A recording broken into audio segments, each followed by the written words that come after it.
una palabra simplemente sobre San Juan de Ávila, que hemos escuchado en la monición de entrada, que es patrono del clero español. Para nosotros muy cerca, porque estudió aquí en la Universidad de Alcalá de Henares y estuvo aquí todo el tiempo de formación. En su momento se quiso dedicar una parroquia a San Juan de Ávila para guardar memoria. Es un hombre que le llamaban entonces el San Pablo de su tiempo, porque conocía la Escritura de una manera verdaderamente viva y le brotaba del corazón como si supiera todas las cartas de San Pablo de memoria. Lo más importante es que este hombre tuvo una sensibilidad especialísima para darse cuenta de la dignidad y santidad que requiere el sacerdocio. Sacerdocio, como decía el otro día en la grabación, es Cristo, no es una palabra abstracta. El sacerdocio, no, es el sacerdote, es Cristo. Él es una persona, es Cristo, es el Hijo de Dios. Y nosotros los sacerdotes, por el sacramento del orden, somos quienes participamos de Él, en este caso de su misión sacerdotal. El único sacerdote es Jesucristo, que llamamos con la carta a los Hebreos sumo y eterno sacerdote, que está en el santuario del cielo y está allí intercediendo por nosotros, ¿no? Y se hace presente por la acción del Espíritu Santo en lo que va unido al sacerdocio ministerial, que es la celebración de la Eucaristía, donde Él se hace verdaderamente presente en su cuerpo y en su sangre.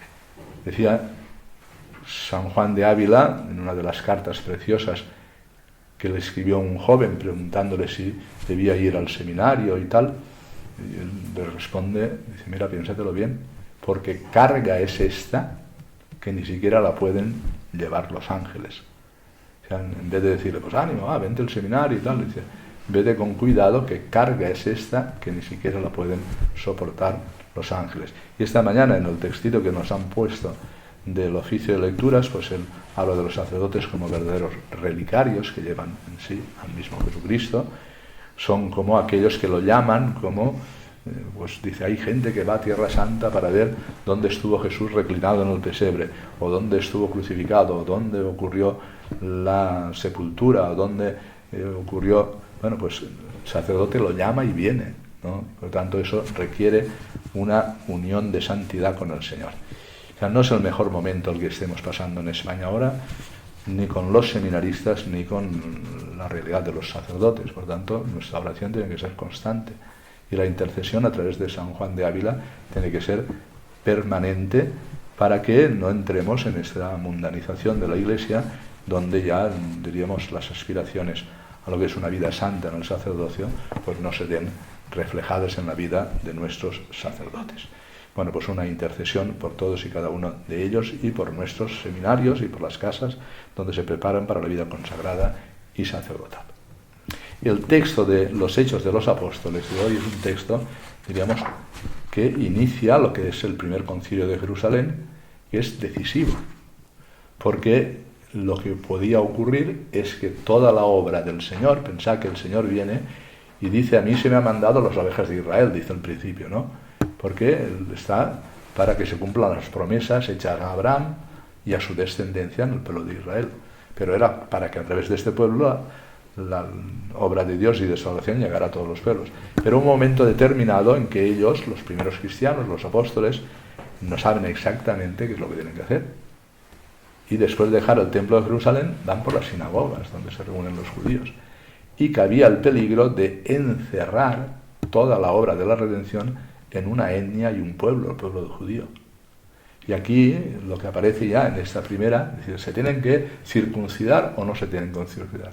Es decir, tienen que tener las marcas de que pertenecen a una etnia, que pertenecen a un pueblo, el pueblo judío, o Cristo nos ha traído una nueva creación, nos ha traído la libertad de los hijos de Dios, nos ha traído la gracia. Este es un momento decisivo, que se reúne la Iglesia por primera vez, aquí ahora simplemente anuncia, mañana leeremos el texto en que se reúnen y deciden, para que no están obligados a seguir los rituales judíos, porque todo ha comenzado de nuevo. Por tanto, es la primera llamada en concilio a una iglesia nueva que nace con Jesucristo y por tanto a lo que podemos llamar, con la obra de la gracia, una nueva creación. O sea, no somos aquellos que continúan los rituales del pueblo de Israel, los sacrificios del templo. Decíamos ayer, Jesucristo no era de la tribu de Leví, no era descendiente de Aarón, no era sumo sacerdote en el templo. Él le llamaban profeta, maestro, hijo de Dios, hijo del hombre, pero nunca sacerdote. Solo en la carta a los hebreos, después de reconsiderar su obra en la cruz y todo lo que significa la obra de la redención, es cuando se le proclama sumo sacerdote y se busca una figura que no tiene ni origen en el Antiguo Testamento, que es la figura de Melquisedec, ¿no? Pero es para decir que no tiene principio, no tiene fin, y por tanto es el Hijo de Dios que comienza un sacerdocio nuevo, una creación nueva, un nuevo Génesis.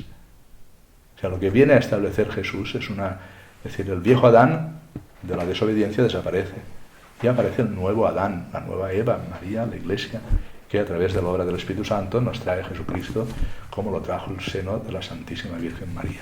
Pero este momento es decisivo. Si no se da este momento, se hubiera enclaustrado, se hubiera encerrado en la prisión de un pueblo y de una etnia. Y esto es muy importante porque relativiza todas las culturas.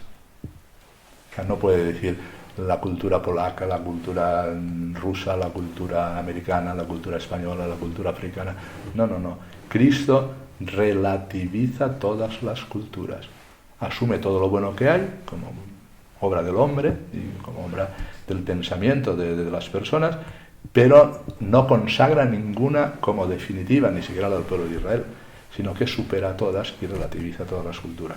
Bueno, pues nacimos nosotros a la libertad de los hijos de Dios, nacimos como hijos de Dios por medio del bautismo, en este momento decisivo en que los apóstoles deciden que no hay que circuncidar a los gentiles. Qué alegría cuando me dijeron vamos a la casa del Señor, que era un salmo de peregrinación, es para el pueblo de Israel cuando van a Jerusalén en peregrinación, pero ahora ya lo podemos cantar nosotros también, los gentiles, ¿no? Qué alegría cuando me dijeron, porque Jerusalén ya es un símbolo de la Jerusalén del cielo. Qué alegría, vamos peregrinando, pero hoy Jerusalén es la Iglesia, la de la tierra, y es la Eucaristía, y la Jerusalén del cielo como etapa final. Dentro de los dones del tiempo de Pascua, de la cincuentena pascual, ayer consideramos el don de la paz. Otros días otros dones, ¿no? Pero hoy, en este caso, ya apunta hacia el don máximo que es la Eucaristía. Este texto de la vid y los sarmientos es un texto a la vez eucarístico y a la vez eclesial. Es una expresión de lo que es la Iglesia. Jesucristo es la vid, nosotros somos las ramitas, los sarmientos. ¿Saben lo que son los sarmientos, no? Las ramas secas que salen, ¿no? Y que después aparecen las hojas, aparecen los saucillos aquellos donde aparece la uva para el vino, pero las ramas unidas a la cepa es lo que llamamos los sarmientos, que de vez en cuando pues se podan para que salgan con más fuerza y después ya se utilizan para la leña, etcétera, etcétera. Es una imagen estupenda para saber la vida cristiana lo que es. Dice, sin mí no podéis hacer nada en la obra de la salvación, en la obra de la gracia. Pero fíjense, la imagen es perfecta. ¿Por qué pasa? Es decir, que la cepa recibe de la tierra la propia realidad, ¿no? De la humedad y de la tierra, pues todo lo que significa para tener la savia y que vaya pasando los sarmientos, y desde ahí vienen los frutos. Tú separas un sarmiento de la cepa, se seca y se muere. A nosotros nos pasa lo mismo, es una imagen perfecta. Si no vivimos unidos a Jesucristo, ¿y cómo se une a Jesucristo? Desde la fe, desde la oración, desde la vida sacramental, desde el ejercicio de la caridad, es decir, todos los caminos para unirnos a Jesucristo. Si vivimos unidos a Él, la misma vida de Jesucristo pasa a nosotros, ¿no? Un sarmiento no tiene otra vida que la vida de la cepa. Un cristiano no tiene otra vida que la vida de Jesucristo, que ya se le regaló en el injerto a esa cepa, que es la Iglesia, y a Cristo en el bautismo, y ahora tiene que continuar. Y cuando el Señor nos golpea, o el Señor permite la prueba y la poda, pues la hemos de aceptar con alegría, para que ahora mismo, pues tantos árboles han sido podados y ahora viene la primavera y surge otra vez la rama con más fuerza, y eso nos pasa a nosotros. Es muy pedagógico este tiempo, esta imagen. Y para mí lo que es decisivo en este texto es: sin mí no podéis hacer nada, porque es que el hacer a veces lo traducimos nosotros para hacer cosas, y esas son importantes, pero digamos son de segundo orden. O sea, eso, no sé, en español todavía y en latín distinguimos dos verbos. Facere, que es el make, el hacer, ¿no? El hacer, y el agere, que es el obrar, ¿no? Hacer y obrar no es lo mismo. Hacer, pues haces esto, o haces un libro, o haces lo que sea. Eso es importante. Pero lo más importante son que la persona se va haciendo con la gracia de Dios. Es el obrar. Las obras nos hacen a nosotros mismos, ¿no? Y sin mí no podéis hacer nada, se refiere a esta realidad de crecer en la vida misma de Jesucristo para ser como Él. Y por tanto es lo que le hemos de pedir, que a través de la oración, a través de la escucha de la palabra, a través de la vida sacramental, de la vida espiritual, de los actos de piedad, y a través de las obras, es decir, porque claro, aquí, rápidamente, es decir, hay acciones que se dan en nosotros, pasan y no dejan nada. Es lo que llamamos acciones transitivas, ¿no? Transeúntes, pasan en mí. Por ejemplo, es verdad que ahora yo he bebido antes de salir un poquito de agua, ¿no? Y eso, pues es verdad, riega y hace bien, ¿no? Pero esto que forma parte de la alimentación, o en este caso de lo que es mantener el cuerpo bien, es decir, su huella es mínima, ¿no? Porque pasa en mí y ya está, ¿no? Y hay acciones que pasan en nosotros, salen de nosotros y no dejan ninguna huella. Y hay acciones que son no solo transeúntes, que pasan y no dejan huella, sino que son inmanentes, que nos hacen a nosotros mismos. Decía San Gregorio de Niza que somos padres de nosotros mismos. Nos engendramos a nosotros mismos a través de nuestras obras. No solo del facere, de hacer, sino del obrar.